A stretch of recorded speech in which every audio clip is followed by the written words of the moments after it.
I think that we need to think about every yes that we give away, whether it's a Yes. strategic yes or a strategic no. For me, the helping hiatus was really about stopping and asking myself, is this something that I really want to do? Is this something I have bandwidth for in my schedule? Is this something that drives my personal and professional goals forward? And if it's not, then maybe I need to say no.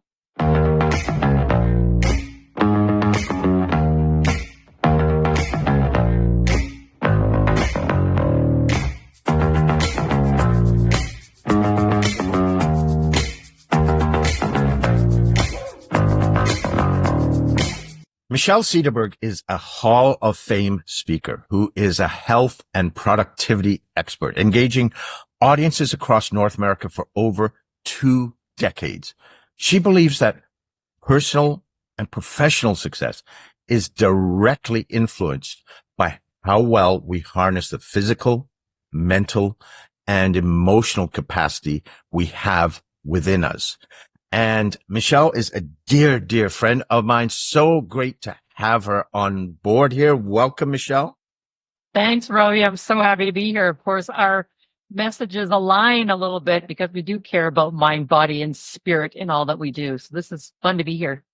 Absolutely. And sometime I want to get you back on to talk about success energy equation, but there's a very specific reason we're going to get into for this conversation. But first, can you share a little bit about how you got to be a health and productivity expert, an expert in energizing teams? What's your journey to getting here and becoming a Hall of Fame speaker, a phenomenal consultant in this field? When you said 2 decades, I'm like, wow, that sounds like a long time. I used to work in the fitness industry. I was a personal trainer. I taught exercise physiology and phys ed at the college here in Calgary and spent a lot of time helping people in the physical realm. And as I was doing that, having those conversations with my training clients and all of those people, I realized that there was so much more to being healthy than simply eating right and exercise. And so I started to kind of expand my learning into the coaching side of things and life and stress management and balance in our lives and all of those different things. Because when we take care of our physical body and brilliant mind in it, that's when magic happens in everything we do. Health for productivity, health for high performance. That's kind of the journey that I've taken over all these years. Absolutely. And the reason that I really wanted to chat with you today is one thing that I think is essential for those of us who share the stage, to share our word, our ideas, our thoughts, is that we are always on a journey of development. It's not that we know it all. We're always learning as well. And you have had an amazing journey recently. And can you share a little bit about your helping hiatus, how it came about? My helping hiatus. I laugh because it still kind of makes me uncomfortable because I'm a caregiver at heart. I'm a caregiver by nature. And I was having a little bit of a post volunteering burnout, let's just say. I had spent 5 years on our national board for our speaking association, and I spent a lot of time giving my time and energy to emerging speakers and colleagues and friends outside of that.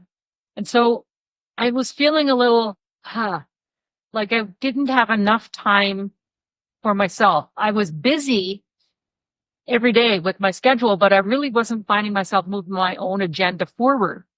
So I was having What's that? Sorry, it sounds like you were depleted too. I'm reading between the lines here. I was emotionally depleted. Yeah. I felt like I was giving too much.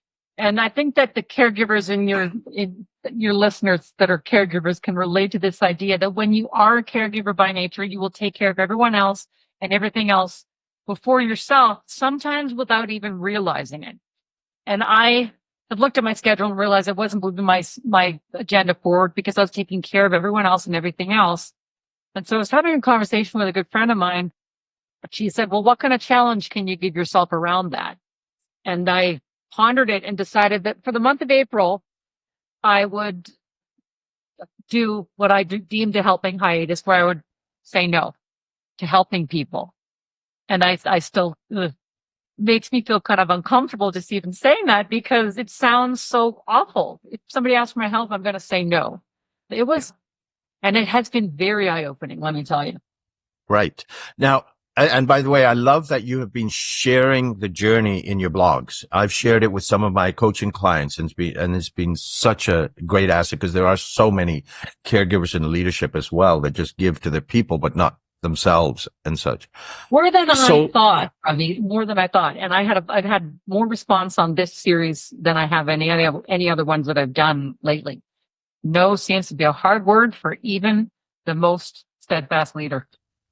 Absolutely. And I think what helps with that is your authenticity in this journey. You know, you're completely open. It's very clear. Yeah, it's been a very interesting, humbling, eye-opening journey for sure. Right. So tell me, what's a strategic no? A strategic no, I'm going to even say, what's the power of no? Because I think that if like overall if you say no, you're being strategic. I hope you are. I think that we need to, think about every yes that we give away, whether it's a strategic yes or a strategic no. For me, the helping hiatus was really about stopping and asking myself, is this something that I really want to do? Is this something I have bandwidth for in my schedule? Is this something that drives my personal and professional goals forward? And if it's not, then maybe I need to say no. And so the pause is the strategic bit. To pause long enough to ask yourself, is this something that I need to do right now or want to do right now? The answer may be yes. And so we can talk about the strategic yes later. Yes. So now here's the thing. A lot of people just say yes. And it's like, oh, okay, fine. And something powerful that you said often in your videos is if it's helping someone else is hurting you, it's not helping. Say something about that and why you believe that. Yeah, I mean, I speak a lot to caregivers, healthcare, education, admin professionals, HR, you name it. Anybody whose job, as I said earlier, is to take care of everyone else and everything else before themselves. We finish our work day oftentimes and we've got this extra time or even during our day and we're putting our energy toward other people's things to the detriment of our own selves. And we might be saying, well, it's good because I'm helping people. But the reminder of if helping someone else is hurting you, it's not helping. If in helping others, you don't have enough time to take care of yourself or do things for yourself that you value or spend time with your family, or if you're feeling depleted, as I was, the helping wasn't helping. The helping doesn't help. So that's what I mean by that. And it's a reminder, boy, oh boy, that I need to give myself on the regular. So it's that they feel they have to do it. And they should I think is a deadly word out there. They should do it. And they say yes. Part of the caregiver mindset is that, you've been trained into thinking it's good to help people. And absolutely it is. I'm not one to say, well, we should just stop helping people altogether. But in a time when most of us are stretched and stressed and, have more things to do than time to do it, we need to be able to pause long enough to make sure that our own needs are being met along the way. Part of, being successful is making sure you've got energy in the tank, physically, mentally, emotionally, to do the things that you need to do. And if you're giving it all away to someone else to the detriment of your own energy, then that doesn't help. And so it's important to pause. Yeah. Totally. And, also right now, it's interesting that the last year or so is when you talked about healthcare workers and such, they're experiencing burnout more because they just pushed through COVID and the pandemic. Mm-hmm. And now it's hitting more and more of them that they're hitting the wall.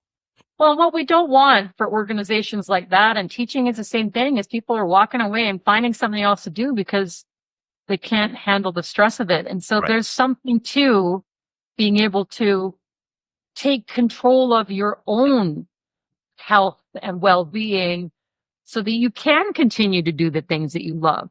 I'm a motivational speaker and professional coach who, empowers people. And at the, end of February and into March, I was really feeling like an unmotivated motivator. You don't want to be in a position where you get so downtrodden, they decide, I'm out. I'm going to do something different. Yeah, absolutely. Well, I mean, why would anyone want burnout, right? That's the thing. So is there a difference between men and women when it comes to saying no, do you think? Yeah, that is a really interesting question. My gut says yes. There are always going to be, I think that first of all, your profession can, Mm-hmm. give you a tendency, regardless of gender, towards saying yes or no more readily. One of the things about, when we're growing up as younger people, boys tend to be socialized into, assertiveness and directness, whereas girls are socialized towards harmony and we're going to avoid conflict.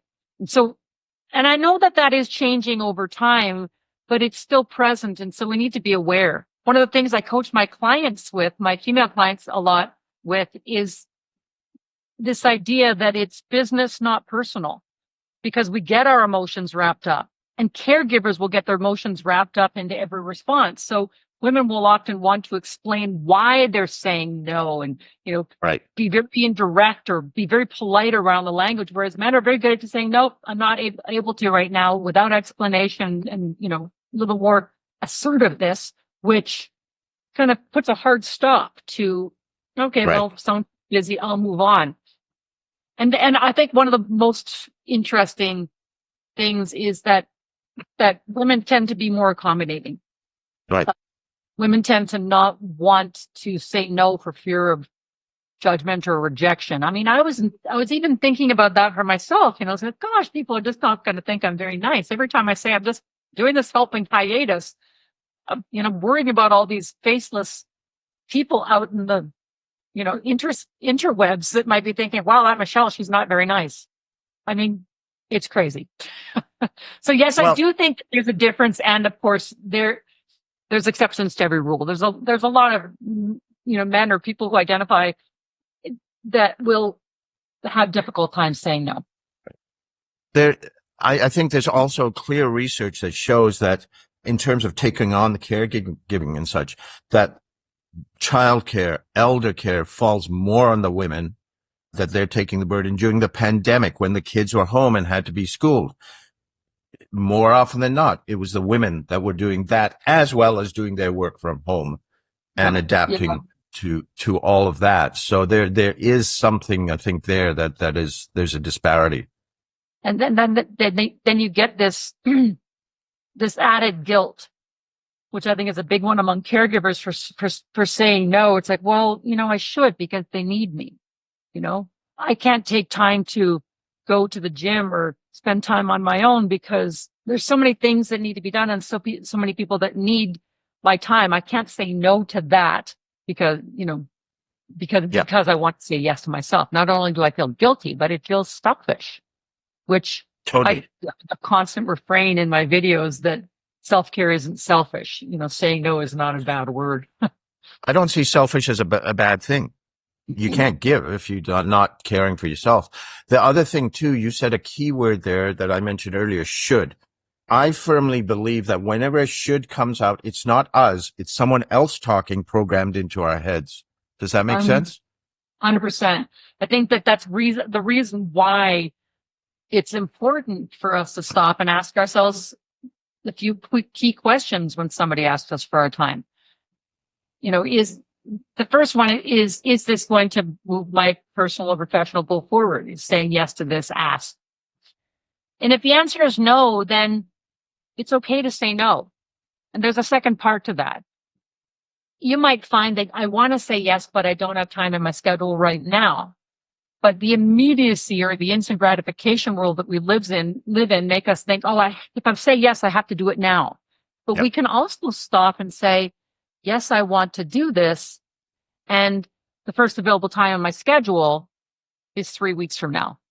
Right. And instead of saying, well, I'll get to it right now. Right. Because we think it's urgent. Yeah. And then if we say, well, yes, I really want to do this thing, even if it's not driving my personal and professional goal forward, it's what I call a heck yes. Then why wouldn't you? Because there are times where we need to fill the cup, where we need to, make ourselves feel like we're living our life a little bit. Because why are we working so hard if we don't get to live our lives?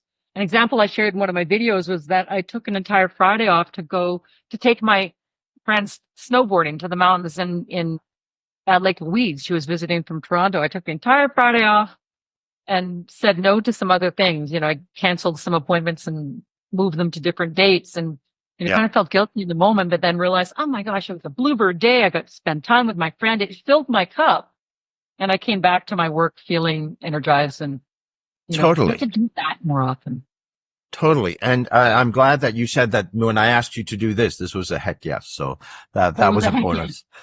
Yeah. So Yeah, to that point, when you ask me, it's like, well, you know, just only if it's in your schedule and if it's something you really want to do. And yeah, so it was a heck yes. And one of them is getting to spend time with people that you appreciate. And, you know, like, yes, I want to talk about this topic because I think it's important. absolutely. The last thing on that I want to go back to is where you said even you were feeling guilty about it. And what will all these people on the interweb say and all that? I go back to the Eleanor Roosevelt quote because we get that sort of stuff stuck in our heads, right? Where she said, at least it's attributed to her, that we wouldn't worry so much what other people think about us if we realized how rarely they do. Yes. I mean, that really resonates with me as well. And you know, I had a conversation with somebody who had seen one of my videos, and she talked about how difficult it is for her to say no. And I had to kind of remind her that guaranteed that the askers will go to people who are readily saying yes. Absolutely. And if you decide that you don't have room or bandwidth in your schedule, it's okay to say no. And 9 times out of 10, they'll go, okay. And they're thinking next. What am I going to ask next then? Yeah. And I think that we can be kind in our no's as well. That it's why we need to give ourselves time when somebody asks us directly, hey, can you give me a hand with this? I joke about it in my presentations because I say that we need to look the person in the face and say, that sounds like a great idea, or that sounds interesting. You want to meet them with an affirmative rather than, you know, furrowing your brow and go, oh, I'm not sure about this. No. As soon as you kind of get negative, they'll come in for the jugular. Like, I really need you. You're amazing. But if you know, start with an affirmative, well, that's interesting. They will back off. And then you can say the next part, which is imperative. I'll get back to you in 24 hours. And then get the heck out of there. It's a crucial move because it'll give you time to assess whether the ask is something that you can take on right now, away from the pressures of the person who's asking, because they want the answer now and you don't owe them that. Pause long enough to exit. You may decide, you know, yes, this is something that I do want to do. I'll check my schedule. I'll have a conversation with my family. I'll, you know, figure out when I can fit it in. And there's nothing better than saying yes with a clear conscience. There's nothing better than that. Or you're going to walk away and you're going to determine that this is not something you have time for. It's not something you're interested in. It's not something that's going to drive your goals forward. And then you have that time to kind of culminate or to, you know, cultivate your no. Right. However it works best for you. Email, phone call, directly. But give yourself that gift. I don't think enough people do that because they feel, oh, well, I should give them an answer now because they're asking right now. You don't owe them that. So your time is your inventory. And every minute we give away, you know, we can't get back. We can't use it for something else. Gone. And so that's something I've learned, to be very protective of my yes. Okay. So that brings us now to, what is a strategic yes? Yeah. And you know, whether it's a strategic yes or a strategic no, it's kind of the same thing. You know, it means that I've thought about why. The strategic yes means that at least I've determined that this is something that means something to me, whether it's to move my personal, professional goals forward, or because it's a heck yes, because I really want to do this. Strategic, you know, to me, whether it's a strategic yes or a strategic no, means that we pause long enough to ask ourselves, is this something that I need or want to do? Okay. It's pretty simple. So you said you were give yourself that pause. Yeah. Okay. So you said you were doing this for a month. We're now speaking and recording this a couple of weeks after that month. You've had, you know, a little bit of time to reflect. So how is this going to transform your life going forward?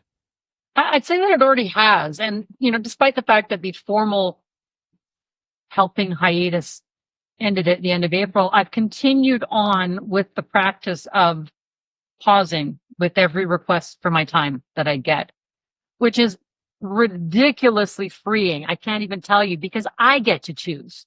And it's okay to say no. I've given myself permission to say no.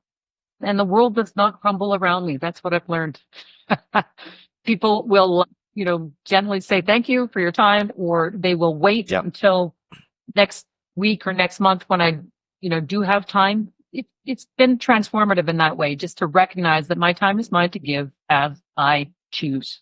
My schedule has opened up. Although I will say that one of the awarenesses that I had this week was, because my schedule was wide open, I found that I wasn't using my time as well as I could have. So it's interesting, because the old saying goes, if you want something done, ask a busy person. And when I was scheduled to the eyeballs, I would fit in all of my to-dos kind of between meetings and between other commitments, because that's the only time I had. Right. And now with more time, I found that I was taking more time to do the things. And so that's my next kind of awareness, to be more focused on how I use or break up my day or block my time. And so then using that time effectively. Right. If I have more time and I'm not using it, then I might as well go back to helping people. Right. Or, you know what? Nourishing yourself, learning, growing. Well, and to that point, yes, having more time to read, having more time to listen to podcasts, having more time to, go and walk with the dog and listen to an audible while I'm walking, whatever it might be, which is a great reminder that you've given me in this instant. I don't have to be head down, productive at every second of every day. Yeah, absolutely. Or sometimes for me, especially now that we're getting back in the season, a beach walk to just nourish, heal, release. Don't have to be thinking things, listening to podcasts, just to be. Well, and a reminder that I had to give myself this week was that our bodies go through these cycles, 90 minutes of peak work followed by 20 minutes of, the trough where a brain needs restoration. And the brain does not need a screen or anything during that restoration. It needs movement and fresh air and nourishment and conversations and things that don't necessarily involve technology. 90 minutes peak, 20-minute trough, 90-minute peak. We'll have 4 of those through a day. Take our breaks. Boy, that's a simple one. Step away and nourish your mind and body. Yeah. Yeah. People delude themselves that they get more done if they skip breaks, skip lunch, and just keep going.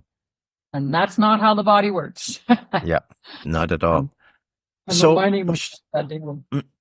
Michelle, I talk about soul engineering your leadership in your life. That's about how do you bring your heart and soul into not just work, all of your life, to live more fully, more purposefully. How does this do that? When we pause long enough to think about the yeses and the nos that we're taking on, it means that we are spending our time working on things that are more in alignment with what's important to us. Yeah. So we end up, moving towards our more, our center, more, heart and soul, as you said. If we're saying yes to things that don't quite fill us up, then to me, that's not soul engineering. We need to be deliberate in how we spend our time. And when we spend time on things that fill us up, it can only mean good things. It can only mean an enhancement to work and life. Imagine if the work that you do is as fun and fulfilling as the time off that you have after it. I mean, isn't that the balance that we all want? Absolutely. Yeah. Okay. Yeah. And to me, the engineering part of that are the processes that make it soulful. And so that's what you're contributing here. Well, that's what I love about the work that you do, because it is very much about recognizing heart and soul, but recognizing that we can't be fluffy in how we approach it. Like, we need systems. We need thought behind it. We need to be deliberate in our actions in order to get the outcomes that we want. You could do the two. I just think it's a fabulous combination. Absolutely. Now, Michelle, we're going to come to the lightning round. But first, you have a resource for our viewers and listeners. Can you tell a bit more about that? So I've created a dedicated webpage that has all sorts of free resources. There is what I call a work-life reset, and it's a little exercise you can do that looks at 5 areas and what do I need to keep, change, toss, and explore. So it's kind of a connection to the helping hiatus, but to pause and say, are these things that I'm doing in my life congruent with where I am right now? So that's on there. There's a assessing autopilot exercise that's related to my book to find out whether you're operating on autopilot. And there's links to where you can buy my book. There's all sorts of fun stuff there. I might even have added a video. I'll have to take a look before this goes live, I guess. So it's at michellecederberg.com/soul. Kept it nice and simple for you. michellecederberg.com/soul. And I'm guessing that you're going to share that information with them. I will absolutely. And also, if people want to find you, I know on YouTube, you're at Michelle Cederberg. Where else are great places to find you on socials? You're big on Instagram. I know that. I'm on Instagram at Cederberg Speaks. And if you do at Cederberg Speaks on TikTok, on Threads, on Facebook, you'll find me there at Cederberg Speaks. Check it out, check it out.